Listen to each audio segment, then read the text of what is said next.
Hello friends, मैं आज आपके साथ जो टॉपिक डिस्कस करने वाला हूँ वो है फॉरेन कंपनी का डेफिनेशन। और ये डेफिनेशन में क्या डिस्प्यूट है आईसीआई के साथ और लॉ मेकर्स का, तो इस बात को हम डिस्कस करेंगे। बहुत इंपॉर्टेंट डिस्कशन है, इसीलिए शुरू से लेकर अंत तक इस वीडियो को प्लीज़ ज़रूर देखिएगा। फॉरेन कंपनी, आप चाहे इंटरमीडिएट पे हो, फाउंडेशन पे हो, फाइनल पे हो, किसी भी लेवल पे हो, आपको ये डेफिनेशन इंपॉर्टेंटली रिक्वायर्ड है। ठीक है, तो पहले तो थोड़ा सा मैं आपको बेसिक समझा देता हूँ कि फॉरेन कंपनी क्या है और क्यों पहले तो इसका डेफिनेशन डालने का जरूरत पड़ा। तो सबसे पहले तो हम ये समझते हैं कि फॉरेन कंपनी का डेफिनेशन क्यों डालना पड़ा लॉ मेकर्स को।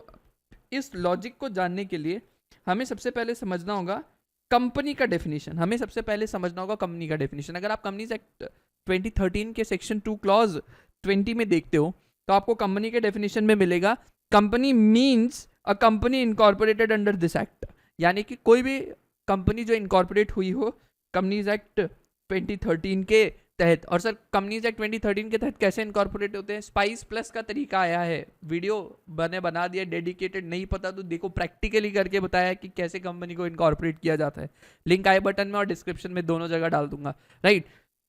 तो एक ऐसा कंपनी जो इनकॉर्पोरेटेड है अंडर दिस एक्ट यानी कंपनीज एक्ट 2013 या किसी भी अन्य प्रीवियस कंपनीज लॉ के तहत, जैसे कि कंपनीज एक्ट 1956, कंपनीज एक्ट 1913 और अन्य जो भी पहले कंपनीज एक्ट आया है उसके तहत अगर कोई कंपनी बना है तो ठीक है।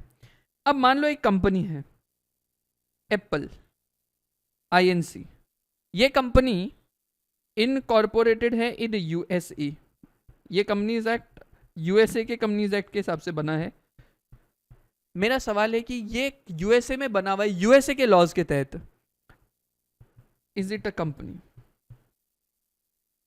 Is it a company? और हम जब मैं बोल रहा हूं इज इट अ कंपनी तो मैं किसके हिसाब से बोल रहा हूं? As per companies act 2013। तो आप बोलेंगे सर ये कंपनी तो हुआ नहीं एज पर कंपनीज एक्ट 2013। अब दिक्कत ये आ रही थी लॉ मेकर्स को कि अगर ये कंपनी नहीं है तो भैया फिर कंपनीज एक्ट 2013 का कोई भी प्रोविजन इस कंपनी को, एप्पल आईएनसी को अप्लाई नहीं होता है। अब लॉ मेकर को दिक्कत क्या आ रहा था? लॉ मेकर को ऐसे कुछ कंपनीज के ऊपर जो है इंडिया के कंपनीज एक्ट का कुछ प्रोविजंस लगाना था, और इसके लिए ना लॉ मेकर्स ने एक चैप्टर भी बनाया, चैप्टर 22 ऑफ कंपनीज एक्ट 2013। ठीक है, कंपनीज इनकॉर्पोरेटेड आउटसाइड इंडिया। और उन्होंने कहा कि साहब हम ऐसे विदेशी कंपनीज के लिए ना कुछ कुछ प्रोविजंस तो इंडिया का लॉ का लगाएंगे। ठीक है, इसीलिए उन्होंने एक डेफिनेशन डाली फॉरेन कंपनी की। फॉरेन कंपनी की, फॉरेन कंपनी की। और फॉरेन कंपनी की डेफिनेशन को शुरू किया कैसे? शुरू फॉरेन कंपनी के डेफिनेशन को शुरू किया मींस वाले पॉइंट के साथ।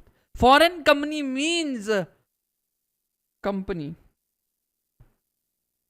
Incorporated outside India. शुरुआत ही ऐसा हुआ, foreign company means a company incorporated outside India. India के बाहर अगर कोई भी कंपनी बनी है तो वो फॉरेन कंपनी कहलाएगी। अब देखो, अगर सिर्फ इतना लिखते, अब अगर सिर्फ इतना लिख दे लॉ मेकर्स तो दिक्कत क्या आएगी? सुनो इस बात को, समझो इस बात को। एक कंपनी ले लेता हूं मैं एक एग्जांपल के तौर पे, अनजान आईएनसी। ठीक है, अनजान आईएनसी एक कंपनी है, ऐसे ही मैंने नाम ले लिया अनजान आईएनसी, इनकॉर्पोरेटेड इन जर्मनी। ये जर्मनी में इनकॉर्पोरेटेड है। ठीक है, इसके जो प्रमोटर डायरेक्टर है ये लोग को तो मान लो ये भी नहीं पता कि इंडिया नाम का कोई कंट्री है। ये लोग का no connection with India, they have no connection whatsoever with India.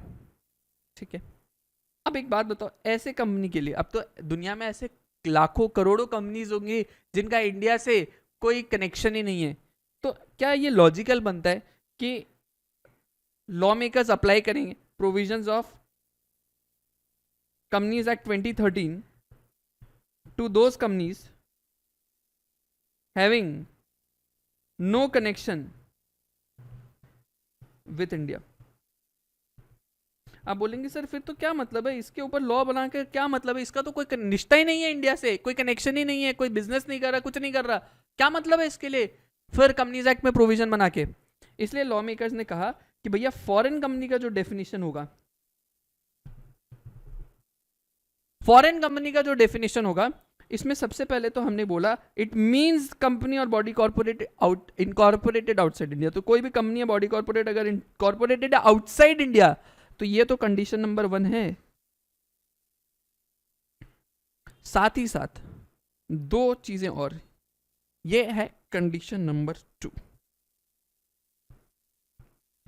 बोला कि साहब सिर्फ बाहर इनकॉर्पोरेट हुआ इसका मतलब वो कंपनी फॉरेन कंपनी नहीं कहलाएगा। कंडीशन नंबर 2 डाला, बोला कि वो कंपनी को मस्ट हैव सम कनेक्शंस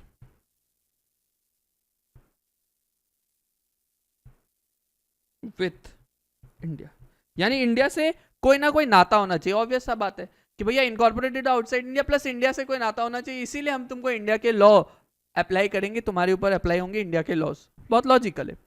अब सवाल ये आया कि साहब ये कनेक्शन को कैसे इन्होंने डिफाइन किया। तो इन्होंने कहा कि भैया या तो हो आपका place of business in India, आपका कोई बिजनेस करने का जगह हो इन इंडिया, ठीक है, या तो हो फिजिकली या हो इलेक्ट्रॉनिक मोड पे। फिजिकल मतलब कोई मैंने ऑफिस खरीद रखा है किसी जगह पर और वो ऑफिस पे मैं काम कर रहा हूं, दैट इज फिजिकल मोड। और फिजिकली नहीं, इलेक्ट्रॉनिकली मतलब कोई ऐप बना रखा है, कोई वेबसाइट है, ठीक है, इस तरह की कोई चीजें हैं जिसके थ्रू मैं सर्विसेज दे रहा हूं इंडिया में, ठीक है। साथ ही साथ सेकंड कंडीशन क्या बोला, conducts any business activity in India in any other manner. तो पहला चीज क्या बोला कि इंडिया में आपका प्लेस ऑफ बिजनेस है, चाहे फिजिकली है चाहे इलेक्ट्रॉनिक मोड में, ठीक है, और साथ आप बिजनेस कंडक्ट कर रहे हो इंडिया में, ठीक है। और एक लाइन जो मैंने अभी पढ़ी नहीं, मैं उसको भी पहले टेकअप कर लेता हूं, वेदर बाय इटसेल्फ और थ्रू एन एजेंट। इसका क्या मतलब हुआ, इसको पहले डिस्कस कर लेते हैं। एक कंपनी है एप्पल INC, उसने क्या किया, उसने इंडिया में 10 एम्प्लॉयज को अपॉइंट कर दिया और बोला कि भैया तुम हमारे बिहाफ पे काम करो। उसने 10 एम्प्लॉयज को इंडिया में अपॉइंट कर दिया और बोला तुम हमारे बिहाफ पे काम करो। मान लो कॉल सेंटर का कुछ बिजनेस संभालो और इनके नाम पे एक ऑफिस कर दिया in their name, in employees के नाम के ऊपर ही एक ऑफिस बना करके क्रिएट कर दिया। तो भैया ये कंपनी भी कवर हो जाएगा क्योंकि तुम्हारे एजेंट इंडिया में, एजेंट के पास इंडिया में प्लेस ऑफ बिजनेस है। तो मैं एक बार आपको सम अप कर देता हूं, फॉरेन कंपनी में क्या दिया हुआ है देखो।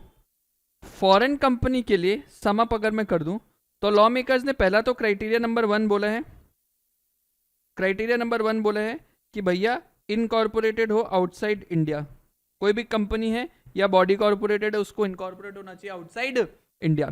क्राइटेरिया 2 के अंदर उसमें दिया है, अगर मैं इसको बोलूं 2A, तो उसका होना चाहिए place of business in India.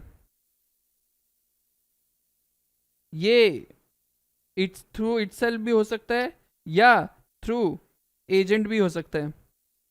ये प्लेस फिजिकल प्रेजेंस के थ्रू भी हो सकता है या अगर आपने कोई वेबसाइट ऐप वगैरह भी बना रखा है इलेक्ट्रॉनिकली, उसके थ्रू भी ये प्रेजेंस हो सकता है। और अगर मैं क्राइटेरिया 2B बता दूं तो ये है कि आप इंडिया में कुछ ना कुछ बिजनेस का एक्टिविटी, अपना कोई प्रोडक्ट है उसको सेल कर रहे हो, कोई सर्विसेज है उसका सब्सक्रिप्शन दे रहे हो, तो आप कोई ना कोई बिजनेस एक्टिविटी कंडक्ट करना चाहिए आपको इन इंडिया, ठीक है। अब दिक्कत कहाँ है, कंफ्लिक्ट कहाँ है, इसको समझो। क्राइटेरिया 1 तो देखो इंप्लाइड है एंड क्राइटेरिया 2 के साथ थोड़ा सा कंफ्लिक्ट है। कंफ्लिक्ट क्या है सुनो,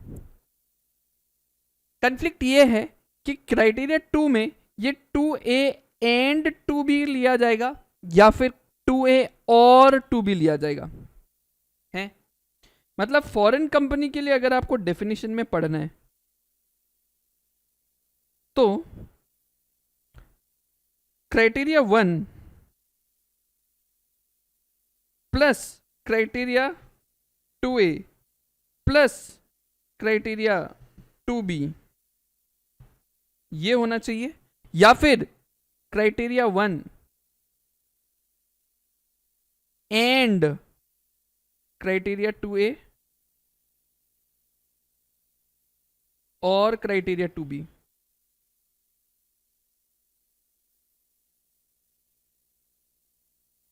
मतलब एक स्कूल ऑफ थॉट ये कहता है कि भैया 1 के साथ 2A और 2B, यानी कि एक कंपनी फॉरेन कंपनी कब कहलाएगी, जब वो इनकॉर्पोरेटेड आउटसाइड इंडिया, उसका प्लेस ऑफ बिजनेस होना चाहिए इन इंडिया, चाहे वो प्लेस ऑफ बिजनेस फिजिकली हो, चाहे इलेक्ट्रॉनिक मोड के लिए, चाहे वो खुद के थ्रू हो या एजेंट के नाम पे हो, एंड वो साथ ही साथ बिजनेस एक्टिविटी कंडक्ट करे। तो 1, 2A, 2B तीनों कंडीशन सेटिस्फाई करे। And second school of thought क्या बोलता है कि भैया 1 तो होना ही चाहिए, 1 तो होना ही चाहिए, क्राइटेरिया 1 तो होना ही चाहिए, साथ ही साथ एंड क्राइटेरिया 2A या 2B में से एनी वन सेटिस्फाई कर दो, एनी वन, तो ये कंपनी फॉरेन कंपनी बन जाएगा। तो यहां पर डिफरेंस आया थॉट्स में। अब देखो लॉ मेकर्स का क्या बोलना है और इंस्टीट्यूट का क्या बोलना है, आइए उसको समझते हैं। उसको समझने के लिए मैं आपको लेकर के चलता हूं अपने लैपटॉप के स्क्रीन पे। देखिए, ये जब कंपनीज अमेंडमेंट एक्ट 2016 आया था, उस पे कंपनी लॉ कमेटी की एक रिपोर्ट आई थी जिसने फॉरेन कंपनी के डेफिनेशन पे अपना ऑब्जर्वेशंस दिया था। इसका पैराग्राफ 1.10 के अंदर इन्होंने फॉरेन कंपनी की डेफिनेशन में अपना ऑब्जर्वेशन दिया था। पेज नंबर 19 पे ये अवेलेबल है। इन्होंने कहा था कि फॉरेन कंपनी का डेफिनेशन बहुत ज्यादा वाइड है, ठीक है, और अगर कोई ऐसी कंपनी है जिनका सिर्फ इंसिडेंटल प्रेजेंस है थ्रू एन इलेक्ट्रॉनिक मोड और इनका कोई प्लेस ऑफ बिजनेस नहीं है या ये कोई प्लेस ऑफ बिजनेस कंडक्ट नहीं भी कर रही है, लेकिन तब भी ये फॉरेन कंपनी की डेफिनेशन में फॉल करती है। इसका मतलब इनके इंटरप्रिटेशन में इन्होंने क्या बोला, इन्होंने बोला कि कोई कंपनी है outside India, incorporated outside India, जिसका इंसिडेंटल प्रेजेंस है थ्रू एन इलेक्ट्रॉनिक मोड, मतलब इसका इंडिया में कोई वेबसाइट है, कोई ऐप चल रहा है, ठीक है, उसका कोई बिजनेस का एक्टिविटी वो कंडक्ट नहीं कर रही है, ठीक है। आगे आप देखेंगे कि कहीं इसमें लिखा हुआ इनसिग्निफिकेंट या इमटेरियल जो है ट्रांजैक्शंस है इंडियन कस्टमर्स के साथ, तो ऐसे किसी कंपनी को फॉरेन कंपनी में, ये ऐसे जो कंपनी है वो फॉरेन कंपनी की डेफिनेशन में कवर्ड अप हो रही है और ऐसी कंपनी को वो रिलैक्सेशन देना चाह रही थी। इसीलिए इन्होंने लिखा कि committee felt that no amendment needs to be carried out in the definition of foreign company. The foreign companies with incidental insignificant transactions may be exempted for the requirement of registration and other requirements under chapter 22 by providing some exemptions under section 379। मतलब इन्होंने बोला कि कोई company जो incorporated outside India है, जिसका मात्र सिर्फ इंडिया में कोई प्रेजेंस है, प्रेजेंस भी कैसा, मान लो कोई वेबसाइट है, कोई ऐप है, कोई एक्टिविटी कंडक्ट नहीं कर रही है, इमटेरियल एक्टिविटी है, कोई काम नहीं है उसका, बहुत छोटा मोटा थोड़ा बहुत काम हो रहा है, ऐसी कंपनीज भी फॉरेन कंपनी के डेफिनेशन में फॉल हो रही है, इस पर 2 क्लॉज 42, और ऐसे कंपनीज को वो एग्जेम्पशंस देना चाह रही है फ्रॉम चैप्टर नंबर 22। तो इससे ये साफ होता है कि लॉ मेकर्स का क्या पॉइंट है। लॉ मेकर्स सेज कि क्राइटेरिया 1 सेटिस्फाइड हो और क्राइटेरिया 2A और 2B दोनों में से कोई एक सेटिस्फाई कर लो, चलेगा, फॉरेन कंपनी की डेफिनेशन में पड़ जाएगी और उसमें कोई अमेंडमेंट भी नहीं किया गया। अब आओ इंस्टीट्यूट के मटेरियल में। ये इंस्टीट्यूट का स्टडी मटेरियल है। इसमें क्वेश्चन है, examine with reference to the provisions whether the following companies can be treated as foreign companies. A company incorporated outside India having a share registration office at Mumbai. मतलब एक company है जो incorporated outside India criteria 1 satisfy कर रही है, एक office है इसका मुंबई में, यानी कि क्राइटेरिया 2A जो प्लेस ऑफ बिजनेस है वो वाला क्राइटेरिया सेटिस्फाई कर रही है। अब इसके सोल्यूशन में इन्होंने लिखा है कि भैया ऐसी जो कंपनी है जो इनकॉर्पोरेटेड है आउटसाइड इंडिया, जिसका रजिस्ट्रेशन ऑफिस है बाहर इंडिया के, यानी कि 2A और क्राइटेरिया 1 दोनों सेटिस्फाई कर रही है, ये फॉरेन कंपनी मानी जाएगी, प्रोवाइडेड अगर ये कोई बिजनेस एक्टिविटी कंडक्ट कर रही हो इंडिया में। यानी कि ये बोल रहे हैं कि भैया क्राइटेरिया 1 भी होना चाहिए, क्राइटेरिया 2A भी होना चाहिए, क्राइटेरिया 2B भी होना चाहिए, तीनों क्राइटेरिया होना चाहिए, तभी फॉरेन कंपनी की डेफिनेशन में पड़ेगा। मजे की बात है, एग्जाम में इनका सवाल भी पूछा गया है सी इंस्टीट्यूट के द्वारा नवंबर 2015 नवंबर 2017, जहां पर इसी क्वेश्चन में उन्होंने कहा कि भैया अगर एक कंपनी है जो इनकॉर्पोरेटेड आउटसाइड इंडिया, जिसका एक ऑफिस है इंडिया में, उसको सीधा सीधी फॉरेन कंपनी मान लेंगे। तो एक सवाल इन्होंने एग्जाम में पूछा था जिसमें ये वाला प्रोवाइडेड वाला पार्ट उन्होंने नहीं डाला सोल्यूशन में, और उन्होंने कहा कि भैया अगर शेयर रजिस्ट्रेशन ऑफिस है, बात खत्म, और कंपनी इनकॉर्पोरेटेड आउटसाइड इंडिया, उसको फॉरेन कंपनी मान लेंगे, ये प्रोवाइडेड नहीं जो है ट्रीट किया जाएगा। ये उनके एग्जाम में ही उन्होंने जो है पूछा था और उसी के एग्जाम में आंसर आया था। अब दिक्कत ये है कि भाई अब क्या किया जाए, there is a conflict itself. तो मेरा ओपिनियन इसमें यही है कि आप इसमें जो है ये कंपनी लॉ कमेटी वाला ही बात मान के चले, यानी क्राइटेरिया 1 एंड क्राइटेरिया 2A और क्राइटेरिया 2B 2A 2B में से कोई सा एक क्राइटेरिया सेटिस्फाई कर दो, आप जो है फॉरेन कंपनी कहला जाओगे। तो मेरे हिसाब से आप यही वाला स्टैंड लेकर के चलो। बाकी अगर आपको कोई दिक्कत लगती है कुछ है तो आप इंस्टीट्यूट को मेल करके पूछ सकते हो, right. So this was the point जो मैं डिस्कस करना चाहता था फॉरेन कंपनी से रिलेटेड। अगर आपको वीडियो पसंद आई तो प्लीज़ इस वीडियो को लाइक करें और चैनल को सब्सक्राइब करें, क्योंकि हमारे यहाँ पर ऐसे और अभी अच्छे अमेंडमेंट्स और रिविजन वीडियोस आते रहते हैं फ्रीक्वेंटली, और अच्छे टॉपिक्स पर डिस्कशन होता रहता है, राइट। तो thank you very much, see you all in next video.